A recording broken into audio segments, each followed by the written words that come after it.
খালের উপর সেতু, তবে তাতে উঠতে হচ্ছে মেঠোপথ ব্যবহার করে। ২০২৪ সালের বন্যায় ক্ষতিগ্রস্ত হয়ে চাঁদপুরের মতলব দক্ষিণ উপজেলার মেহরন এবং চারটভাঙ্গা সড়ক। ওই সময় মেহরন খালের সেতুর দুপাশে সংযোগ সড়ক ভেঙে যায়। এরপর আর সংস্কার না করায় নিজেরাই মেঠোপথ তৈরি করে চলাচল করছেন স্থানীয়রা। মতলব দক্ষিণ ও কচুয়া উপজেলার অন্তত ১১টি গ্রামের মানুষ এ সড়কটি ব্যবহার করলেও কোনো যানবাহন যেতে পারছে না এই সড়কে। এই কারণে চরম ভোগান্তি এলাকাবাসী। শীঘ্রই মেরামতের দাবি তাদের। যে কষ্টে আইসি আর চলছি আর কইতে নাই, আমগো একটা রাস্তার আমরা প্রয়োজন। ভোটের ব্যাপার আসলে যেই দলে যায় আমরা ১০০% ভোটে আমাদের চেয়ারম্যান নির্বাচিত হয় আমাদের এই গ্রামের ভোটে, কিন্তু আমরা অবহেলিত।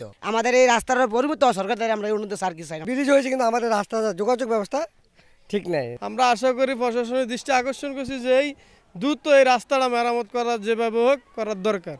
তবে শীঘ্রই সড়ক সংস্কারের আশ্বাস জেলা প্রশাসনের। মানে সেতু আছে, সুতরাং সংযোগ সড়কটা শুধু আমাদের সংস্কার করে দিলেই মানুষের জন্য চলাচল উপযোগী হয়ে যাবে। সুতরাং আমরা এটা কাবিখা আছে, এই মুহূর্তে আমাদের এই কর্মসূচি চলমান আছে। আমরা আশা করি খুব দ্রুত সময়ের মধ্যেই এই সংযোগ সড়কটা আমরা নির্মাণ করে দেব, যাতে জনগণ ভালোভাবে চলাচল করতে পারে আর কি। ২ দশক আগেই মেহরন এবং চারটভাঙ্গা সড়ক ও সেতু নির্মাণ করে এলজিইডি। বর্তমানে প্রতিদিন অন্তত ২,০০০ মানুষ সড়কটি ব্যবহার করেন।